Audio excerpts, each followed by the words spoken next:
कालावधीमध्ये सुनांना सासरवास असायचा. काय? पूर्वीच्या कालावधीमध्ये सुनांना सासरवास असायचा. आणि आता सुरेगावच्या सासा, आता बोला बोला बोला बोला बोला मनाचा एवढा ना बोला. सासा म्हणतात आता सासांना सुनवास आहे. पण कशामुळं?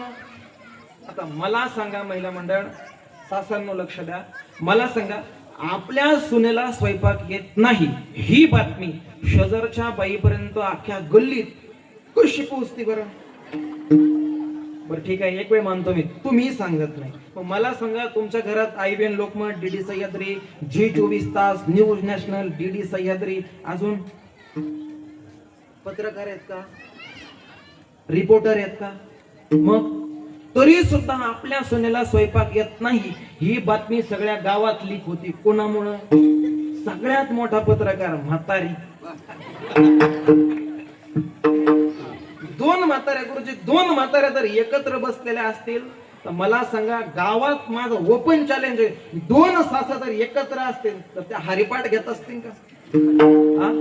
का त्या कीर्तनावरती चिंतन करत असतील? एक म्हणते नाही नाही बाबाजी शैव संप्रदाय श्रेष्ठ आहे, एक म्हणते नाही नाही वैष्णव, नाही नाही शैव, नाही नाही वैष्णव.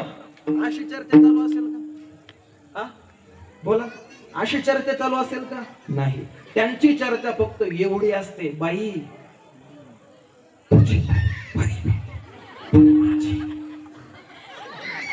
बायकोचा बोला बोला बोला बोला मोकळं बोला. काय करून ठेवलाय? बैल करून ठेवलाय, बैल बैल बैल बैल. आणि लेकीचं विचारलं तर आता तो मुद्दा सांगत नाही मी तुम्हाला. दोन महिला एकत्र आले की त्यांची फक्त सुनेची टीका टवाळ्या आणि निंदा चालू राहतात. पण कधीतरी उलट फिरा आणि स्तुती रूपे ब्रह्मास्त्र आत्मसात करा. गल्लीत बाई घेऊन बसण्यापेक्षा घरात घेऊन बसा. आणि घरात घेऊन बसल्यानंतर सुनेच्या टीका टवाळक्या करण्यापेक्षा वर्णन स्तुती करा. काय करता लेकीला? अशी सून देवानं मला दिली, माझी सून म्हणजे माझा जीव की प्राण. एवढं फक्त सुनेसमोर म्हणा. तुमची सून तुम्हाला चहा घेऊन आल्याशिवाय राहणार नाही. स्तुती ही स्तुती ताकद आहे. आणि सुनांनी सुद्धा लक्ष द्या, तुमच्या करता सुद्धा स्तुती रूपी ब्रह्मास्त्र म्हणजे आताच्या घडीला खूप महत्वाचं आहे, खूप खूप महत्वाचं आहे. सासूला तरी काय लागतो? गोड बोला राहा. काय म्हणणार आहे सासू? सासूला जर जिंकायचं असेल तर फक्त पाहुण्या रावण्यात कार्यक्रमात सासू बघायची, दर्शन घ्यायचं. दर्शन घेतल्याच्या नंतर काय म्हणायचं? 2-5 वाक्य मी तुम्हाला सांगतो, ऐका. आमच्या सासूबाई, आमच्या सासूबाई सासूबाई नाही ताई आहेत, आई. म्हातारी लगेच पकडायला सुरू. जन्म दिलेली आई फक्त माहेरात होते तोपर्यंत, पण आमच्या सासूबाई माझी डोली इथून उचलत नाही तोपर्यंत सासूबाई आमच्या आई. काय होतं आमच्याकडं? आपल्या पदराला गाठणी मारो मारो मारो मारो लुगडे आमच्या आई साहेबांनी नेसले, पण कधी लुगडा घेतला नाही, डोक्याला कधी तेल लावलं नाही. आज ही 5 एकराची 25 एकर केली. सगळी कृपा आमच्या सासूबाईंची आहे. आज शून्यातून विश्व आमच्या सासूबाईंनी निर्माण केलं.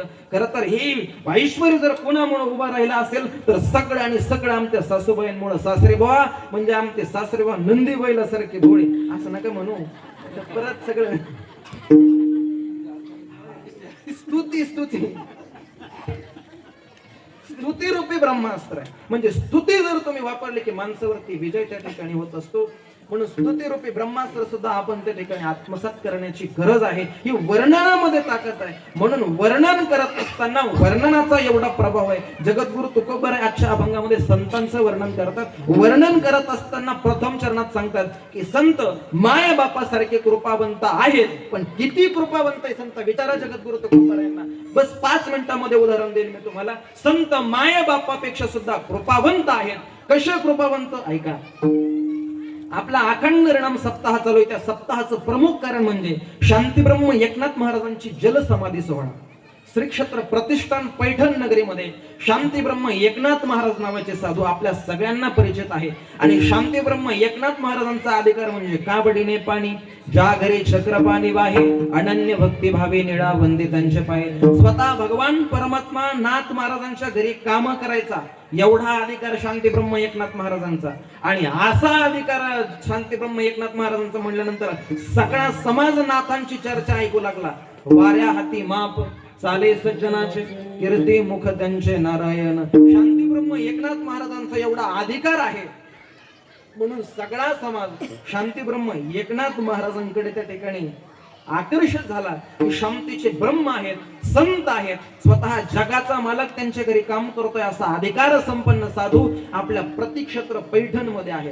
पण तुम्ही विचार करा, एखाद्या व्यक्तीची त्या ठिकाणी प्रसिद्धी, एखाद्या व्यक्तीची त्या ठिकाणी कीर्ती आपल्या कानावरती जर येत असेल तर व्यवहाराचा नियम असं सांगतो, व्यवहाराचा नियम असं सांगतो की कोणाची तरी प्रगती होत असेल, कोणाचं तरी चांगलं होत असेल, कुणीतरी यशस्वी होत असेल तर त्या व्यक्तीचा विरोधक नावाचा वर्ग तयार होतो. आणि विरोधक नावाचा वर्ग तयार झाल्याच्या नंतर तो वर्ग त्या व्यक्तीला बदनाम करण्याची तयारी त्या ठिकाणी करत असतो.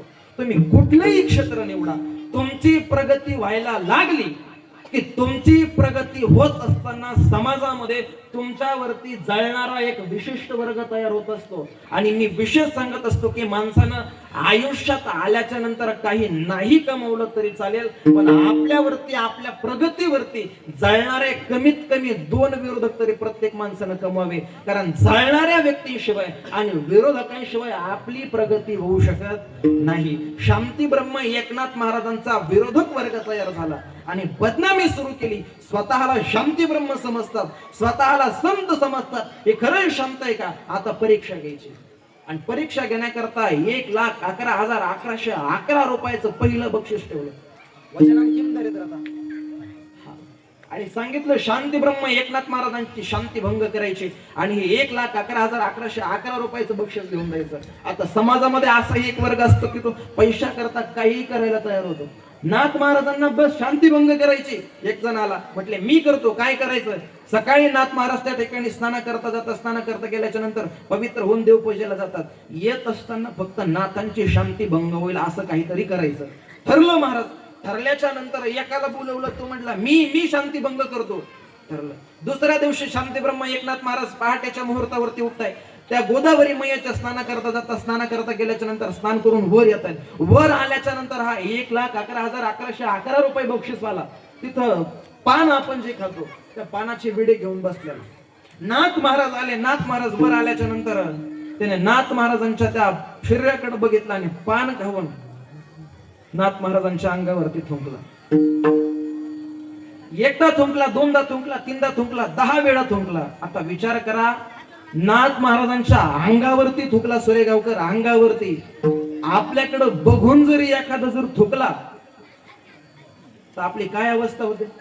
पहिलं मंडळ, एखाद्या बाईचं आणि तुमचं भांडण झालेलं असेल, दैव योगानं तुम्ही समोरासमोर आल्या आणि आल्याच्या नंतर समोरच्या बाईनं तुमच्याकडे बघून फक्त तोंड जरी थोडस असं जरी केलं तरी तुमचा वाद त्या ठिकाणी निर्माण होतो. पण नाथांच्या अंगावरती तो यवन एकदा थुकला, दोनदा थुकला, 10 वेळा, 3 वेळा, 30 वेळा, 50 वेळा, 60 वेळा, 100 वेळा थुकला. 100 वेळा 101 तुमकला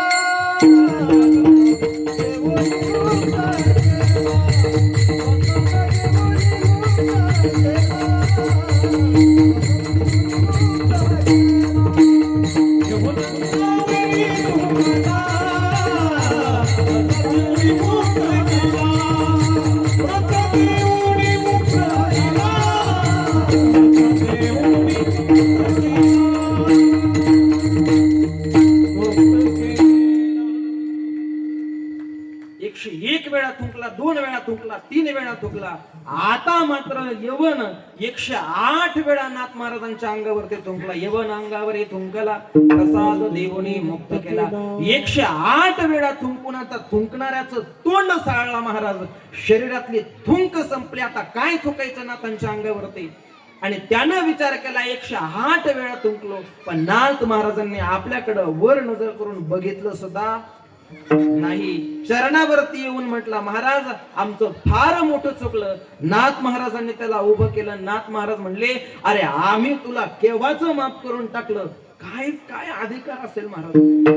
नाथ महाराज म्हटले, अरे तुझ्यामुळे मला गोदावरीचं 108 वेळा स्नानाचं पुण्य प्राप्त झालं. तुझे माझ्यावरती उपकार झालेत. आता एक काम कर, तुझं त्या ठिकाणी थुंकू थुंकू तोंड साळलेलं आहे म्हणून घरी चल. त्या यवनाला घरी नेलं आणि घरी नेल्याच्या नंतर त्या यवनाच्या हातावरती नाथांनी प्रसाद दिला आणि त्या जड जीवाचं